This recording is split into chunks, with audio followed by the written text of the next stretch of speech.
Why are literature reviews so hard to write? Do you read everything that's ever been written about the topic? How long are they supposed to be? How many citations do you include? Where do you even begin? If you are someone who is working on a literature review and you are looking for a step-by-step system to write your literature review, and if you could do it in 30 days or less, then I invite you to keep on watching this video because I am going to share with you the exact system that I have helped over 200 doctoral students use in writing their literature reviews in 30 days or less. First, what is a literature review exactly? Like, what is the purpose of the literature review beyond annoying you and forcing you to read other people's work?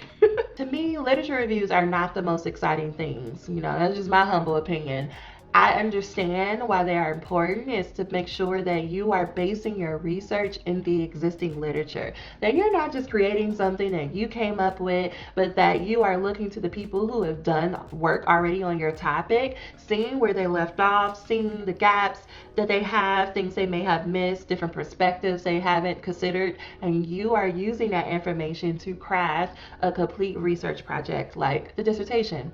You have a topic. Now, I define a topic as you have a clear group of people you are referring to who are experiencing a problem in a particular context or environment. That is how we think about topics inside of Qual Scholars, which is the company that I have to help doctoral students finish their dissertations in 12 months or less. When you identify those three components, it makes it very easy to know what it is that you need to include in the literature review. Your literature review is a persuasive argument that communicates to the reader what your study is, why it needs to be completed, and what you hope will happen by the end of it. When a reader is going through your literature review, they are understanding the basic concepts, definitions, theories, and existing literature that builds the context around your study and why it needs to happen. Another way of saying this is that by the time the reader gets to the end of your literature review, they should be jumping up and down with excitement of like, yes, we need to do this study because I understand it so clearly. You will write your literature review multiple times. I know that might be tough for some of you because you just want to write it once and be done with it. But here's the thing, beloved, you're going to write it multiple times. I tell my clients, just be prepared in your heart space that you're going to rewrite this thing probably 5 times. I think about the author Stephen King. Stephen King, the scary movies. Am I showing my age? Anyway, if you ever seen a Stephen King novel, they are roughly about 400 to 800 pages, which is why they make such amazing movies. But Stephen King has been noted that he prepares himself to write his manuscript at least 3 to 4 times each. Yes, he's rewriting 400 to 800 pages over multiple times. He says that his first draft is for him and the remaining drafts are for the audience and the publisher, meaning he's editing drafts 2, 3, and 4 or thinking about the reader in mind and what the publisher wants. But the first draft is for him.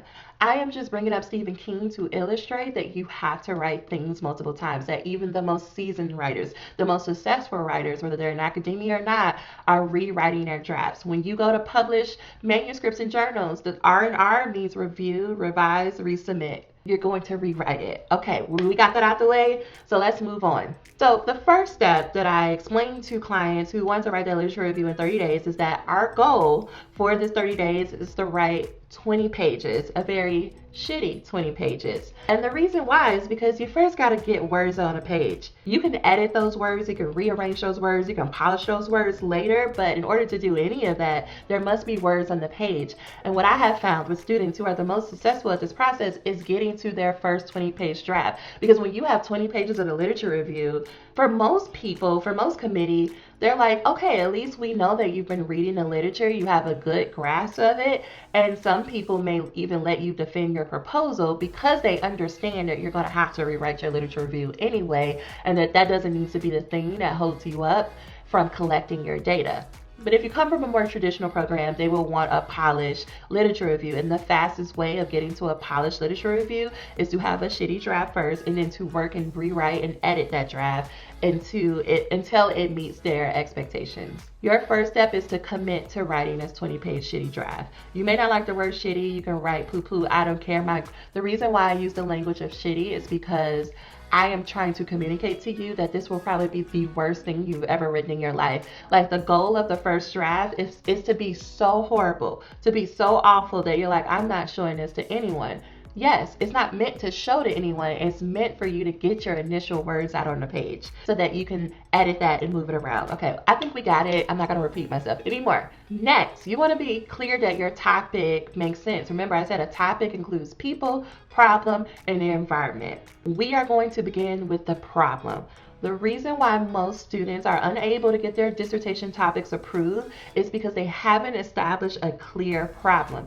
You think you have, but I'm telling you that if your chair is saying keep reading or keep going or keep writing, they don't understand what problem you are addressing. So that is where we begin this literature review, is being very clear about what is the problem. Step 2. I want you to just open up a document, a Word document, and I just want you to free write, brain dump everything that you know about the problem.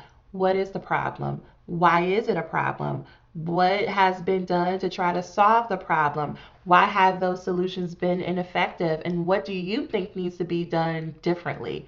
When you can answer those 5 questions and you just allow yourself to free write, you will blow your own mind by how much knowledge is just swimming up in your mind. Here's the thing, you've been reading. Most likely you've been reading and reading articles. You've been reading books. You've been talking to your friends about this topic. You probably even completed classroom assignments based on this topic. So that means you have knowledge that you are not aware of, because up to this point, you most likely have been trying to read an article and immediately take the quotes from that article and make it into a page and make it into a paragraph or a written page, only to find that you get stuck on one sentence because it's hard to translate your notes into actual words. This, what I am teaching you, is a process that helps you to synthesize everything that you've read and all the connections you naturally make and put words on a page into a very organized and clear, shitty draft. Step 3. Then you're going to find 10 articles and you are going to read those articles. I find that when you begin with 10 articles, it is very manageable. It is very simple to read them, review them, and then utilize them to back up the shitty draft that you wrote previously. This is going to feel like it is not working. It is going to feel like it is tedious, but if you can trust the process, you will have a completed literature review in no time. Some of the students inside of the 30-day literature review workshop who were able to write a full draft of their literature review in a weekend, they did it at this step, because they allowed themselves to fully trust the process and to really just put words on a page. They looked up, 2 hours had passed, and they had 20 pages to show for it, because you don't realize how much you already know. You are operating in a system that constantly tells you that you're not good enough, that you don't know enough, that you don't have enough, and that you're simply not enough. And so you get bogged down with imposter syndrome and anxiety and overwhelmed, and that is very challenging circumstances to write within. I am teaching you something that allows you to be kind to yourself. I'm teaching you something that allows you to put words on a page absent of how you're feeling. Because if you are someone who can simply just follow instructions and follow the steps, you will have a literature review in no time. I have a free guide for you that will help you with this video, so you don't have to worry about taking notes. I've already taken care of that for you. All you need to do is hit the link in the description box, download it, and you'll be all set to go. If you want additional assistance like fill in the blank templates, then I encourage you to sign up for the 30-day literature review workshop, which you can also find that link in the description box. Okay, let's get back to the next step. When you are working to find your 10 articles, you may need to go find a reference librarian at your institution's library. These are people who love to look up things. Like, they get joy finding articles. You're not bothering them. You're not preventing them from helping another student. They only exist in the library to help you find the things that you need to find. Please go make an appointment with them and say, hey, here is my topic. Can you help me find articles for the problem? And they will do their magic and pull up a bunch of articles for you. Please go utilize them. Next, you want to read each article one at a time. You're not going to read the entire article. You're only going to skim through the abstract, and I want you to flip to the back and go to findings and implications, because that is where you're going to find your justification for your literature review. Read over, give yourself about 10 to 20 minutes to read those sections, and then immediately open up a Word document, and I want you to answer 2 questions. Question number 1, what did the researchers find? Question number 2, what are they telling you to do with the findings? If you can free write to those 2 questions, again, you will be shocked with what comes out. You're going to do that for each of the 10 articles. Once you have those 10 articles, those are going to become your notes to fill in the blanks of the shitty draft that you free wrote when you talked about the problem earlier. Here's the thing, your goal is to synthesize and not to write a boring long book report. No one wants to read your boring literature review. They want to know what it is that you have to say about the literature. The best way to do that is for you to synthesize. Synthesizing, that I have found, works the best when you allow yourself to free write, because again, your brain is naturally making connections and those will come out on the page if you allow them. But if you are rigid and you try to control and you try to like take exact quotes from the document and write it that way, it's only going to slow you down and you won't be synthesizing, you'll be summarizing. I want you then to take those 10 paragraphs of notes in your previous shitty draft and I want you to combine them. Rewrite a new problem statement or a problem section. Rewrite those shitty paragraphs using the literature that you've just read and making it into a fully formed draft. It's still going to be shitty, it's still not going to be polished, but it's going to be more informed. If you get to a point where I know the sentence need a citation, but I don't know the citation right now, or the 10 articles that I've read before won't be appropriate as a citation, all I want you to do is write the word cite in parentheses. You do not go look it up. Do not go try to find that paper you wrote in that one class. Just put cite in parentheses and move on.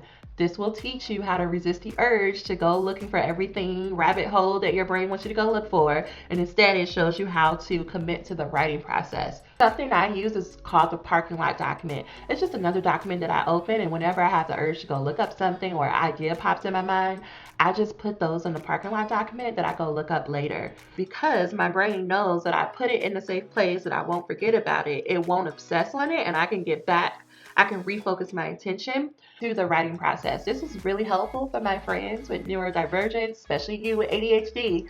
You need to have a system for every whim that your brain wants to go on. You're like, I'm going to put it in a parking lot document, I'll come back, but we need to write this shitty draft. And then the last step is you want to edit this. For every hour of writing, you're going to spend approximately 3 hours of editing, which is why I encourage you, and we started with putting words on the page. So you want to make sure first you are checking for spelling and grammar. Once you do that, I just simply run like Grammarly or the system, the processor system.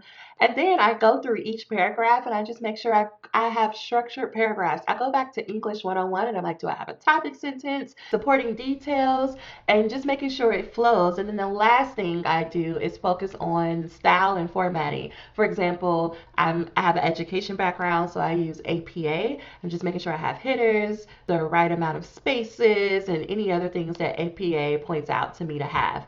I give myself a very limited time to do this editing. Like I give myself a cutoff so that I don't spend weeks editing. And that's what I'm going to encourage you to do. Do not get caught up in the editing. Eventually, you want to submit this to someone for feedback, and then you want to go back to either your people or your environment and repeat this process. Because when you repeat this process 2 more times, you would have reviewed at least 30 articles and you should have a solid 20-page draft that you can hand to your chair with confidence and say, please, this is my starting place of the literature review. Please give me some feedback. And then they are able to understand fully your topic and to give you clear and detailed feedback because you did your due diligence of putting words on the page and editing those words. They can spend more time giving you quality feedback. And you are done.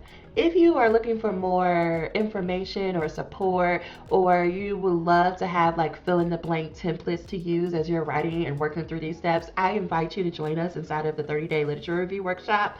It is where I provide you step-by-step guidance on writing your full literature review. I give you a 30-day action plan complete with assignments that you can do every day, and it will lead you to a 20-page literature review.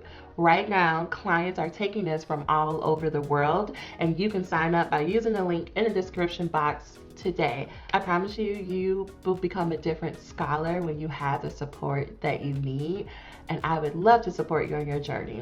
And right now, you can watch this video.